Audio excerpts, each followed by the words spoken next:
Hello students, मी professor Mrinal चकुते. आपण legislative acts chapter number 5 यातील next point बघतो आहे बघा. ठीक आहे, तर बघा लास्ट लेक्चरमध्ये आपण काय बघितलेलं, इंडियन फॅक्टरी ॲक्टमधले काय बघितलेलं बघा, हेल्थ, परत ओव्हरक्राउडिंग, लाईटिंग, ड्रिंकिंग वॉटर. तर ह्या गोष्टी आपण त्या लास्ट लेक्चरमध्ये बघितलेलं. ठीक आहे, त्यातीलच पॉईंट आपण नेक्स्ट पॉईंट काय करतो आहे बघा, तर कंटिन्यू करतो आहे. ठीक आहे, तर ह्याच्यामध्ये काय आहे बघा, the welfare of employees. The welfare of employees म्हणजे कोणते पॉईंट्स येतात बघा ह्याच्यामध्ये, तर washing facilities separately for women and main. म्हणजे जी काही वॉशिंग फॅसिलिटी आहे कशाची, मेन आणि वुमेनची. तर ही मेन आणि वुमेनची जी वॉशिंग फॅसिलिटी आहे तर ती काय हवी आहे बघा, सेपरेट हवी आहे. मग वॉशिंग फॅसिलिटीमध्ये काय येतं, तर वॉशिंग फॅसिलिटीमध्ये पण बरेच फॅसिलिटीज येतात. एक म्हणजे हँडवॉश करण्यासाठी वॉश बेसिन असेल, किंवा फ्रेश होण्यासाठी वॉशरूम असेल, किंवा आणखीन बऱ्याच अशा गोष्टी येतात की ज्या वॉशिंग फॅसिलिटीमध्ये येतात. ठीक आहे, मग ह्या ज्या काही वॉशिंग फॅसिलिटीज आहेत तर त्या हवेत बघा, सेपरेटली हव्यात. कशामध्ये, वुमेन आणि मेनमध्ये. म्हणजे बघा की जे काय आपल्या फॅक्टरीमध्ये जे काही वर्कर्स असतात तर ते वर्कर्स बघा, एक म्हणजे वुमेन पण असू शकतात आणि मेन पण असू शकतात. मग वुमेनमध्ये पण आणि मेनमध्ये पण मॅरिड पण असू शकतात, अनमॅरिड पण असू शकतात. मग प्रत्येकासाठी काहीतरी रूल्स अँड रेग्युलेशन्स असतात, बरोबर आहे. आणि ते रूल्स अँड रेग्युलेशन फॉलो करण्यासाठी बरेच रिस्ट्रिक्शन्स असतात. तर ते restrictions and rules and regulation follow करायला हवे. ठीक आहे, मग त्यासाठी काय हवं बघा, आपले जी काय वॉशिंग फॅसिलिटीज असेल तर ती काय पाहिजे बघा, सेपरेटली हवी. कशासाठी, मेन आणि वुमेनसाठी ती वॉशिंग फॅसिलिटी हवी, तर ती सेपरेट हवी. ठीक आहे, त्यानंतर बघा, separate room for men and women for drawing of clothes. म्हणजे क्लॉथ जे आहेत तर ते क्लॉथ्स ड्राय करण्यासाठी काय पाहिजे बघा, मेन आणि वुमेन ह्या दोघांच्यामध्ये सेपरेट रूम हवी. ह्या दोघांच्यामध्ये काय हवं बघा, सेपरेट रूम हवी. जे काही मेन आणि वुमेन आहेत, म्हणजे मेन आणि वुमेन ह्या दोघांच्यामध्ये पण काय हवं बघा, प्रत्येक गोष्ट ही काय हवी, सेपरेटली हवी. ठीक आहे, त्यानंतरनं बघा, separate rest room for main आणि वुमेन. बघा तर जेव्हा आपलं बघा फॅक्टरीमध्ये काय असतं की पूर्ण वर्किंग झाल्यानंतर काय असतं, मध्ये लंच ब्रेक असतो, बरोबर आहे. मग लंच ब्रेक किती, 1 ते 2 किंवा 2 ते 3 असा लंच ब्रेक असतो. मग जेवणासाठी तर तेवढी गरज आहे का टायमिंगची, नाही. मग जेवण कंप्लीट झाल्यानंतर जेव्हा हाय वर्कर्स असेल किंवा हाय वर्किंग झाल्यानंतर त्या वर्कर्सला थोडा रेस्ट घ्यायची गरज असेल, तेव्हा त्या रेस्टसाठी रेस्ट रूम हे काय आहे बघा, इम्पॉर्टंट आहे. ठीक आहे, मग सेपरेट रेस्ट रूम हवं कशासाठी, मेनसाठी पण आणि वुमेनसाठी, ह्या दोघांसाठी पण काय हवं बघा, सेपरेट रेस्ट रूम हवं. लक्षात आलं, काय सांगितलं बघा वॉशिंग फॅसिलिटीजमध्ये, तर वॉशिंग फॅसिलिटीजमध्ये काय पाहिजे बघा, मेन आणि वुमेन. तर ह्या दोघांच्यामध्ये सेपरेट वॉशिंग फॅसिलिटी हवी. आणि जे काही क्लॉथ्स ड्राय करण्यासाठी पण मेन आणि वुमेनमध्ये सेपरेट रूम हवे. आणि रेस्ट रूमसाठी पण मेन आणि वुमेनमध्ये सेपरेट रेस्ट रूम हवं. ठीक आहे, लक्षात आलं. त्यानंतर नेक्स्ट पॉईंट काय आहे बघा, जी काय आपली लंच रूम आहे, तर lunch room where 150 or more are employed. म्हणजे काय बघा, की जी काही दुपारी आपण जेवतो, बरोबर आहे.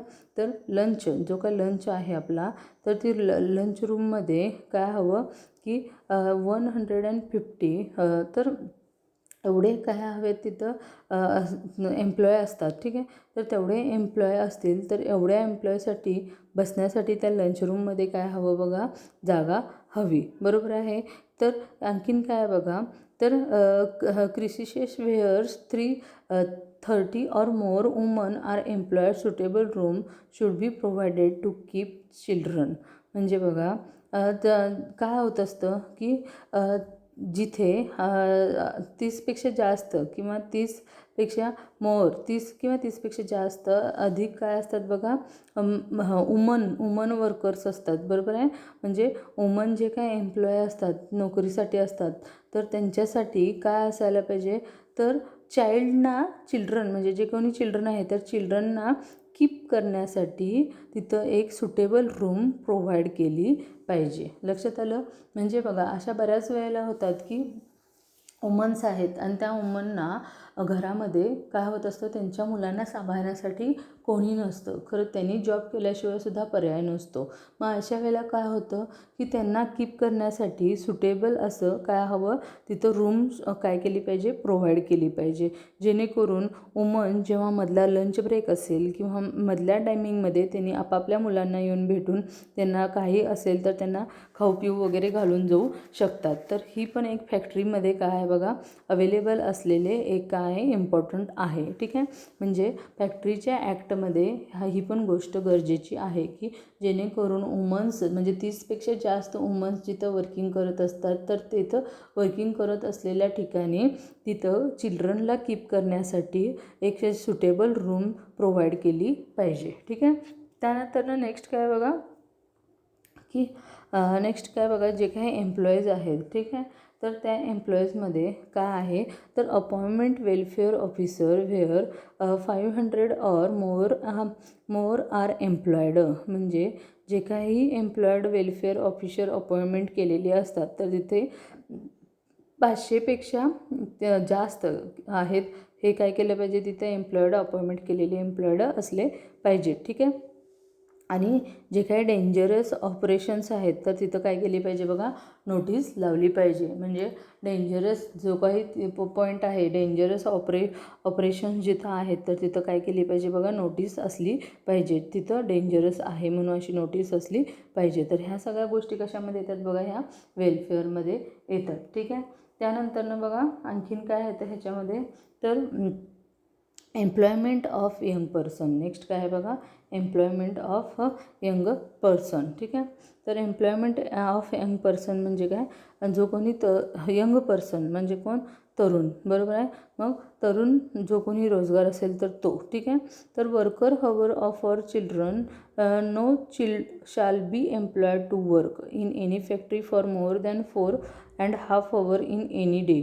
म्हणजे जे कोणी मुलांसाठी, जे काही मुलं असतात, तर मुलं ही मुळात कामासाठी नोकरीसाठी दिली म्हणजे लहान मुलं ही नोकरीसाठी घेणे हे काय बघा, गुन्हा आहे. म्हणजे कोणत्यासुद्धा कारखान्यामध्ये कोणतीसुद्धा लहान मुलं जेव्हा कामासाठी असतात आणि त्यांना कामासाठी नोकरी देणे हा पण एक काय आहे बघा, गुन्हा आहे. आणि त्यामध्ये दिवसाच्या 4.5 तासापेक्षा जास्त काम केले जायला नको आहे, जेणेकरून त्या आवर्समध्ये तर no child shall be employed to work. ठीक आहे, वर्कर्सने जास्तीत जास्त तिथं काम केलं नसायला पाहिजे. म्हणजे जो कोणी चाइल्ड वर्कर आहे, तर तो तिथं काय केला पाहिजे बघा, काम करायला नको आहे.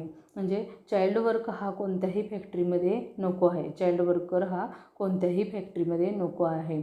हा एक प्रकारचा गुन्हा आहे. तुम्हाला माहीत आहे ना, बघा नेहमी तुम्ही वेगवेगळ्या ह्याच्यातून बघताय पण की कशामुळे गुन्हा होतो, की चाइल्ड वर्क जर सपोज चिल्ड्रन एखाद्या फॅक्टरीमध्ये कामासाठी घेतलं, तर त्यांच्यावर काय होऊ शकतं, कोणत्या ॲक्टनी त्यांच्यावर गुन्हा दाखल केला जातो. त्यामुळे चाइल्ड हा काय केला पाहिजे, कोणत्यासुद्धा फॅक्टरीमध्ये वर्किंगसाठी घेतला नसला पाहिजे. ठीक आहे, त्यानंतर नेक्स्ट काय बघा, the working time of children employed in a factory shall be limited to the 2 shift.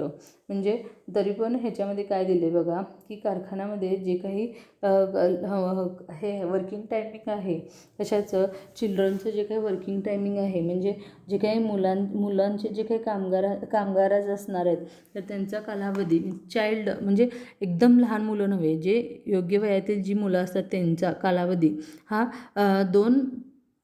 दोन ह्याच्यामध्ये म्हणजे 2 शिफ्टमध्ये असायला हवा. 2 शिफ्टमध्ये त्याचं काय पाहिजे बघा, लिमिटेड 2 शिफ्टमध्ये त्याची कालावधी असायला हवी. ठीक आहे, no child should be required or allowed to work in any factory. म्हणजे मी तुम्हाला मगाशी सांगितलं तेच, की कोणतं पण चाइल्ड रिक्वायर केलं जात नाही. म्हणजे कोणत्याही मुलाला कोणत्याही कारखान्यामध्ये काम करण्याची परवानगी दिली जात नाही किंवा परवानगी तिथं नसते. ठीक आहे, किंवा काय आहे बघा त्यानंतरनं की which he has already been working in a factory, म्हणजे जे कोणी आधीपासूनच त्या फॅक्टरीमध्ये वर्क करत असतात तर ते दुसऱ्या कामासाठी काय करणार नाही, आधीपासूनच दुसऱ्या कारखान्यामध्ये काम करत असतात. तर त्यावेळी काय होत असतं बघा, म्हणजे हे इकडून तिकडे शिफ्ट होत असताना किंवा ज्या दिवशी तो आधीपासूनच त्या दुसऱ्या अनादर फॅक्टरीवर तो काय करत असणार आहे, वर्क करत असणार आहे.